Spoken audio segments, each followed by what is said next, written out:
फांसी की तमन्ना अब भी हमारे दिल में है। अब देखना कितना जोर बाजुए कातिल में है।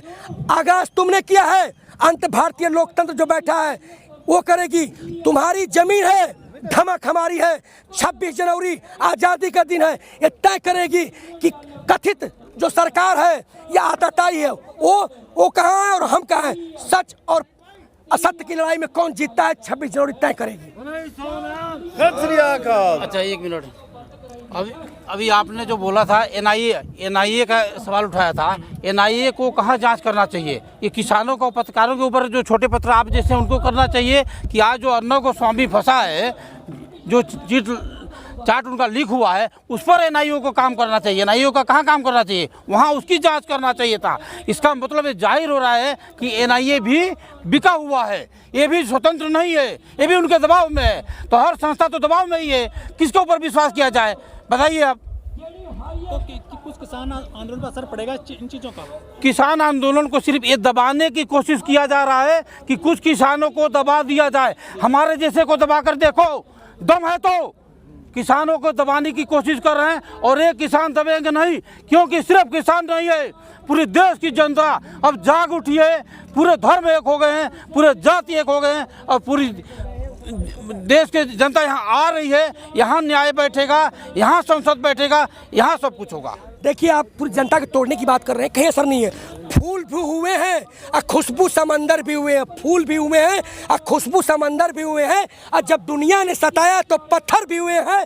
जिस ओर जवानी चलती है उस ओर जमाना चलता है। ये किसान झुकने मुड़ने टूटने वाले नहीं है। आपकी छोटी मोटी बौछारें, ये बरसात का पानी, ये जो हम रोड पे सो रहे हैं, ये हमें तोड़ने वाले नहीं। हम और सख्त और सख्त और सख्त होंगे। आखिरी गोली आखिरी दम तक लड़ रहेंगे। सर, 55 दिन हो चुके हैं किसान आंदोलन को। सरकार अपने जो रवैया नहीं बदल रही है, कह रहे हैं हम बिल्कुल वापस नहीं करेंगे किसान कानून को। जी बताइए, मुझे करेक्ट कर लीजिए। 55 दिन नहीं, 2 महीने पंजाब में चला है। 2 महीने 55 दिन सरकार कहा थी संशोधन, लेकिन जानते हैं आप, पाप कभी भी हार नहीं मानता, अंतिम दम तक नहीं मानता। दुर्योधन ने नहीं माना, कंस ने नहीं माना, रावण ने नहीं माना, अंग्रेजों ने नहीं माना, मुगलों ने। क्या असर हुआ? हराना नहीं है इनको नष्ट करना ही एकमात्र हमारा मूल उद्देश्य है। इनको नष्ट कर, ये अंत तक नहीं मानेंगे। कोई वार्ता कर लो, कोई सुप्रीम कोर्ट कर लो, आप दिन भर बैठे रहो, लेकिन जब क्रांति आती है, आंदोलन से सबक लीजिए। 1968 का फ्रांस का छात्र आंदोलन, असहयोग आंदोलन, नमक आंदोलन, क्या हुआ? सरकारें धरी की धर रह गई, आपकी तोप धरी की धर रह गई। और जनता जनार्दन आज 1947 में आज़ादी लेके रही, वही आज़ादी का जश्न आज फिर चल पड़ा है। हर मतवाला झूम के बुलंद भारत की बुलंद तस्वीर। जय भारत, जय जवान, जय जवान, भारत माता की, भारत माता की। आप बोल रहे हैं ना 55 दिन हो गया है, मैं बोल रहा हूँ 55 दिन तो छोड़ दो, 5500 दिन भी हो जाएगा तो ये किसान और जवान पीछे हटने वाले नहीं है। हम दिनों की गिनती नहीं कर रहे हैं, हम अपने हक लेकर जाएंगे और हम आज़ादी को खतरे में नहीं पड़ने देंगे। हम स्वतंत्र रहेंगे, स्वतंत्र रहना चाहते हैं। सर, 26 जनवरी को किसानों ने कॉल दिया कि ट्रैक्टर रैली करेंगे दिल्ली में, लेकिन राष्ट्रीय पर्व है, गणतंत्र दिवस है। क्या आपको नहीं लगता कि इससे बाद में कर लेते? बिल्कुल नहीं, राष्ट्रीय पर्व है। राष्ट्रीय पर्व हमारा और किसानों का भी है, और राष्ट्रीय पर्व में ट्रैक्टर क्यों नहीं भाग ले सकता? ट्रैक्टर भी हमारा एक हिस्सा है, ट्रैक्टर भी जाएगा, वो भी तो दिखाया जाएगा, पूरी दुनिया को दिखाया जाएगा कि हमारे पास इतने ट्रैक्टर हैं और हमारी इतना ट्रैक्टर रखने की क्षमता है। जब बाकी सैन्य शक्ति को दिखाया जाता है, आपको पता है 26 जनवरी को क्या दिखाया जाता है?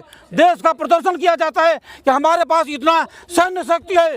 तो हम अपने देश के किसानों की सैन्य शक्ति भी दिखाएंगे कि हमारे पास इतने किसान मजबूत हैं कि कभी टॉस से मौत होने वाले नहीं है। मैं कहता हूं कि इस आज़ादी की लड़ाई में, आज़ादी की लड़ाई नेताओं लड़ी थी, वीवीआईपी लड़ी थी, कौन लड़ा था? मजदूर, किसान, जवान लड़े थे। तो क्यों नहीं जाएंगे? मैं पूछता हूं कि जहां प्रदर्शन होगा, जब तोप जाएगी, ऊपर ड्राइवर कौन बैठेगा? आदमी बैठेगा ना, जो उसका तोप का जो ड्राइवर है, पायलट का जो जहाजें जाएंगे पायलट बैठेगा।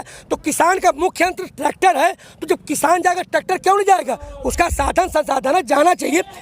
सुप्रीम कोर्ट को ये निर्देश देना चाहिए था कि उसके लिए अनुकूल माहौल सब तैयार करे, बड़ा राजपथ बनाए, बड़ी, जहाँ एक तरफ ट्रैक्टर एक तरफ तोप चले, तो क्या दिक्कत है? एक अभूतपूर्व, एक जो है अतुलनीय अद्भुत नज़ारा होगा, पूरा विश्व देखता है। लेकिन कहीं ना कहीं सरकार कुंठित है। आज सरकार देश बचाने की बात नहीं हो रही, पार्टी बचाने की बात हो रही है। देश तो बहुत पीछे छूट गया और हम असली लोकतंत्र, ये भारतीय विजय का उल्लास पर्व जो भारतीय लोकतंत्र बैठा हुई है 26 जनवरी की मनाएगी।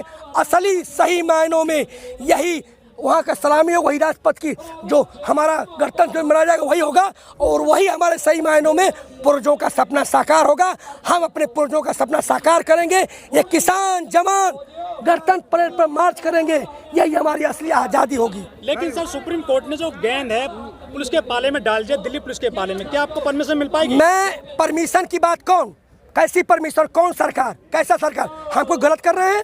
अगर आप आदेश वो होता है जो समाज के लिए हित हो, समाज के लिए पूरक हो, अधिकारों का हनन ना हो। जब अधिकारों का हनन कर रहे हैं, हमारे मौलिक अधिकारों को, समाज को आप जीने नहीं दे रहे हैं, मार रहे हैं, तो उस आदेश को हम नहीं मानते। आदेश आदेश के तौर पर होना चाहिए जो समाज के हित में हो। जो समाज के अनहित है वो तो हमारा मानवाधिकार भी उसको बाधित करता है। तो कैसा, अगर हमें पुलिस रोकती है तो गलत है, पुलिस रोकती है तो गलत है, हम बिल्कुल नहीं मानेंगे। हमारा मार्च होगा, हम तिरंगा में झंडा लिए मार्च करेंगे। जो भाजपा के नुमाइंदे हैं कुछ तो वो कहते हैं कि ये तो नक्सली हैं, खालिस्तानी हैं, किसानों में भी कमियां निकालते हैं, लेकिन जब RDX आया था पुलवामा में उसकी आज तक उन्होंने खोज नहीं कराई। जी बिल्कुल, यही तो मैं कह रहा हूँ। आज NIA पत्रकारों को नोटिस भेज रहा है, किसानों को। ये NIA क्यों नहीं अर्नब गोस्वामी को भेजता, क्यों नहीं प्रधानमंत्री कार्यालय को भेजता? तो निश्चित रूप से ये जो है देशद्रोही हैं और लोकतंत्र की रक्षा नहीं करते हैं और बिल्कुल इनको आज यहाँ से हटाने की जरूरत है। बिल्कुल हम उस कोर्ट को उनको नहीं मानते हैं। आज पूरी एजेंसियां ध्वस्त हो गई हैं, सरकार कहीं ना कहीं कारपोरेट घराने की गुलामी हो रखी है। हमारी उम्र है, हमने 1965 की लड़ाई लड़ी हुई है और आज यहाँ काश्तकारों के साथ नंगे माहौल में, ठंडे माहौल में सड़कों में रो रहे हैं। ठीक है, हमारे कितने जवान यहाँ शहीद हो चुके हैं, मर चुके हैं, बच्चे बुढ़े जवान।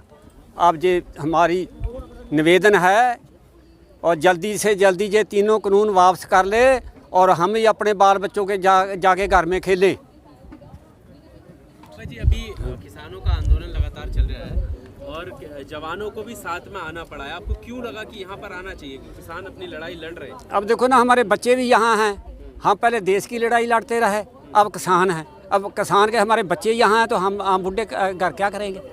अब सुनो, हमने गवर्नमेंट ने हमें मेडल दे के तोड़ा है। हम कोई खालिस्तानी हैं, पाकिस्तानी हैं, नालिस्तान। जो हमें ये हमारे ऊपर ये जो धब्बे लगा रहे हैं, ये गलत धब्बे लगा रहे हैं। क्यों लगा रहे हैं हमारे ऊपर? गवर्नमेंट ने सम्मानित किया है, देश की रखवाली किया है, अब हम देशद्रोही बन गए हैं। कितना ये दुख वाली बात है, दुख से हमें कहना पड़ता है। ये जितने ये लोग हैं, कितने दिन का ये आंदोलन चल रहा है, ये खालिस्तानी है। कोई घटना देखी यहाँ पर?